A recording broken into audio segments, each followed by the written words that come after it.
वहां पर एक हिस्टोरिकली फर्स्ट टाइम ऐसा काम हुआ है कि जो इससे पहले नहीं हुआ था।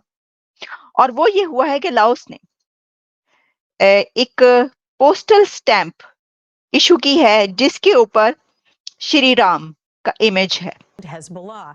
At least 10 young people and children were killed when a rocket from Lebanon hit a soccer field in the Israeli-controlled Golan Heights. तो ये जो सारी दुनिया में गड़बड़ चल रही है ना इस वक्त, ये सब की सॉल्यूशन एक ही थी कि अगर बचपन से ही स्कूल में अंदर से भगवत गीता पढ़ाई जाती बेसिक लेवल पर, बिल्कुल बेसिक। अच्छा, इसके ऊपर भी आप देखिए इंडिया और लाओस का फ्लैग है। साथ ही इंपॉर्टेंट चीज यह है कि सऊदी अरब ने पाकिस्तान को उधार पर तेल देने से इनकार कर दिया है। जब वो कहते हैं Punjab, Sindh, Gujarat, Maratha, lovely, yes, lovely. This latest video obtained by Manchester Evening News has been released. Shame on the Pakistani media coverage of this. What the Pakistani media was saying, do you know what they say? What they were saying, this was a racist attack. और कहा जा रहा है कि ये दुनिया में पहली मर्तबा हिस्ट्री में ये एक ऐसी स्टैंप उन्होंने जारी की है और इसको अनवील किया है क्योंकि इस इवेंट पर एज ए स्पेशल गेस्ट के तौर पर डॉक्टर जयशंकर मौजूद थे। तो लाओस में उन्होंने अनवील किया world's first postal stamp featuring Shri Ram. नमस्ते दोस्तों, जय हिंद। हिंदुस्तान स्पेशल में आपका स्वागत है दोस्तों। अयोध्या स्थित राम मंदिर में विराजमान राम लल्ला की मूर्ति पर पहली बार किसी दूसरे देश ने डाक टिकट जारी किया है। दक्षिण पूर्वी एशियाई देश लाओस ने शनिवार को राम लल्ला पर डाक टिकट जारी किया। विदेश मंत्री एस जयशंकर और लाओस के विदेश मंत्री सलोमेक्से कोमासित ने संयुक्त रूप से इस टिकट को जारी किया। लाओस में आसियान देशों की बैठक का आयोजन हुआ है जिसमें हिस्सा लेने के लिए भारतीय विदेश मंत्री वहां उपस्थित थे। आसियान बैठक के बाद आसियान देशों के विदेश मंत्री की जयशंकर के साथ संयुक्त बैठक भी हुई। इस बैठक के बाद ही दोनों देशों के ऐतिहासिक संबंधों को दर्शाने के लिए 2 डाक टिकटों को जारी किया गया। दूसरा टिकट लाओस में स्थित भगवान बुद्ध की मूर्ति का है। गौरतलब है कि दक्षिण पूर्वी एशिया के कुछ दूसरे देशों की तरह लाओस में भी रामायण काफी लोकप्रिय है और प्रभु राम के नाम से वहां का हर नागरिक परिचित है। रामायण का एक लाओस वर्जन भी लोकप्रिय है। पहले मैं आपको ये बताना चाहती हूँ कि इसी विजिट के अंदर जो कि आसियान के फोरम अटेंड करने के लिए डॉक्टर जयशंकर लाओस पहुंचे, वहां पर एक हिस्टोरिकली फर्स्ट टाइम ऐसा काम हुआ है कि जो इससे पहले नहीं हुआ था। और वो ये हुआ है कि लाओस ने एक पोस्टल स्टैंप इशू की है जिसके ऊपर श्री राम का इमेज है और कहा जा रहा है कि ये दुनिया में पहली मर्तबा हिस्ट्री में ये एक ऐसी स्टैंप उन्होंने जारी की है और इसको अनवील किया है क्योंकि इस इवेंट पर एज ए स्पेशल गेस्ट के तौर पर डॉक्टर जयशंकर मौजूद थे। तो लाओस में उन्होंने अनवील किया world's first postal stamp featuring Shri Ram. ये आपके सामने मैं दिखाई देती हूँ आपको।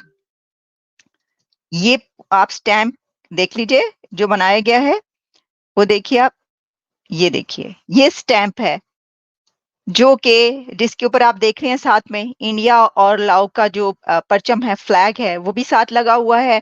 और ये एक बहुत ही इसको कहा जा रहा है कि ऐसा स्टैंड है कि जो इससे पहले देखने को नहीं मिला था और इसमें डॉक्टर जयशंकर को ये एक कहना चाहिए कि एक ऑनर की बात है उनके लिए भी कि उनको ये ऑनर मिला कि वो वहां पर जाकर। अच्छा, इसी के साथ श्री राम का जो स्टैम्प पेज उन्होंने इशू किया तो उसी के साथ गौतम बुद्ध का स्टैम्प पेज भी है। जैसे कि आप देख रहे हैं कि गौतम बुद्ध का स्टैम्प भी उन्होंने जो है वो जारी किया है। और ये दो टिकट्स जो हैं वो हमारे सामने आ रही हैं। सॉरी, ये देखिए ये है और ये देखिए ये अलग से मैं अब आपको दिखाती हूँ। ये जी, ये भी एक स्टैंप उन्होंने। अच्छा, इसके ऊपर भी आप देखिए इंडिया और लाओस का फ्लैग है, ठीक है। और ये आप देखिए। तो ये एक इस वक्त मैं देख रही थी जब मैंने इसके मुतालिक पढ़ा तो ये कहा जा रहा है कि ये जो पोस्टल स्टैम्प पेज जारी किया गया है featuring Shri Ram Lalla of Ayodhya, making it the first country in the world to issue a stamp depicting ये डेटी जिसके ऊपर जो मौजूद है। राम का इमेज मौजूद है. This release during India's external affairs minister doctor Jaishankar visit to the country highlights the deep rooted civilizational and cultural ties between Lao and India. अच्छा, आप ये देखें कि इस तरह के जो कंट्रीज हैं जैसे कि इंडिया है, हर काम के अंदर कल्चर, हर काम के अंदर एक ऐसी अटैचमेंट, उनके जब किसी कंट्री के साथ रिलेशन है ना, जो ये उसके ऊपर ये नहीं है कि सिर्फ ये इकोनॉमिकली रिलेशंस हो, वो हर कंट्री के साथ इंडिया के जो रिलेशंस बनते हैं वो बनते हैं कि उसके साथ एक अटैचमेंट होती है, एक कल्चरल रूट्स होती हैं, कि हिस्टोरिकल रूट्स उसके साथ अटैच होती हैं, जिस तरीके से वो अपने बनाते हैं रिलेशन. तो ये आप देख रहे हैं. अच्छा, अब इसी के साथ जब हम आगे बढ़ते हैं तो हमने क्या बात करनी है, हमने बात करनी है कि जो मुलाकात हुई, ये बड़ी बात की जा रही है कि जनाब जो वैंग ली हैं उनके साथ उनकी मुलाकात हुई. एग्जैक्टली मैंने आपको यही कहा. आप इंडिया की एंगेजमेंट देखें कि उनकी मीटिंग हो रही है चाइना के फॉरेन मिनिस्टर के साथ, इंडिया के एक्सटर्नल अफेयर्स मिनिस्टर की. देखिए, इसको यूं समझना चाहिए कि पहले जमाने में गीता का जो पीरियड है वो 5000 साल पुराना पीरियड है और वो हिस्टोरिकली करेक्ट पीरियड है, एकदम परफेक्ट फैक्ट. तो गीता के पीरियड के समय में और उसके पहले भी जमाने में क्या होता था कि जो बड़े राजा होते थे, kings, they used to rule a certain area. वो लोग अपने यहाँ पर एक अलग अलग किस्म के आश्रमों को फंडिंग किया करते थे. आप यूं समझ लीजिए कि जैसे आजकल की गवर्नमेंट्स यूनिवर्सिटीज को फंडिंग करती हैं, तो वैसे ही उन दिनों की गवर्नमेंट्स उन ऋषियों के आश्रम को फंड करते थे जिसमें अलग अलग सब्जेक्ट सिखाए जाते थे, टीच किए जाते थे. तो कहीं फिलॉसफी पढ़ाई जाती थी, कहीं पर वेपनरी पढ़ाई जाती थी, कहीं पर कुछ और पढ़ाया जाता था. तो ये आश्रम होते थे और इनको गवर्नमेंट्स फीड करती थी. इसी तरह का उस वक्त एक राज्य या एक किंगडम था जिसका नाम था कुरु राज्य. उस राज्य के अंदर जो उनका मेन ऐसा आश्रम या मेन ऋषि था उसका नाम था वेद व्यास.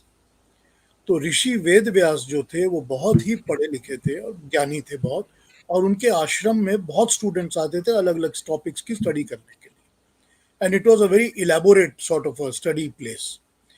अब आपको ये बताता हूँ कि ऋषि वेद व्यास ने सोचा कि मैं इस कुरु राज्य के ऊपर एक डॉक्यूमेंटेशन करना शुरू करता हूँ. तो उन्होंने एक किताब लिखनी शुरू की जिसका उन्होंने नाम रखा था जय. उसमें वो उस किंगडम की हिस्ट्री लिखना चाह रहे थे, लेकिन वो लिखते लिखते यूं हुआ कि जब ये दो फैमिलीज के अंदर स्प्लिट हो गई, कुरु के अंदर दो राजा थे, एक का नाम था धृतराष्ट्र, एक का नाम था पांडु. ये दो स्प्लिट हो गए आपस में भाइयों में, और उनके बच्चे जो हो गए उनके आपस में प्रॉब्लम्स हो गई कि किंगडम में किंग कौन बनेगा. तो पांडु के बच्चों का नाम पांडव हो गया, कुरु के बच्चों का नाम कौरव हो गया. तो जब ये इलेबोरेट और हो गया, किंगडम बड़ा हो गया और लोग ज्यादा हो गए, तो उस किताब का नाम जय से चेंज करके भारत रख दिया गया.